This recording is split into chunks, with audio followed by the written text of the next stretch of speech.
Hi, my name is Chisun Park And I am Rishab Hirde. from the National Eye Institute. We have developed a system to provide 3 key cell types of blood vessels. This protocol generates vascular endothelial cells, pericytes, and fibroblasts from human-induced pluripotent stem cells, called iPSC.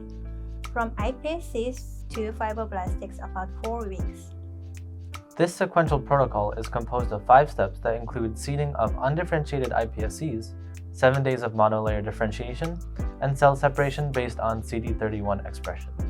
CD31 is one of the most commonly used proteins to identify human endothelial cells. After the third step in this protocol, we have separated endothelial and pericyte populations. Pericytes are then differentiated into fibroblasts. This protocol also provides how to freeze and thaw the cells, as well as how to characterize different cell types. For example, pericytes and fibroblasts have a distinctive appearance and protein expression. Since all 3 cell types in this protocol are major parts of vascular structure, it will be a useful tool to study a variety of diseases, including eye disease.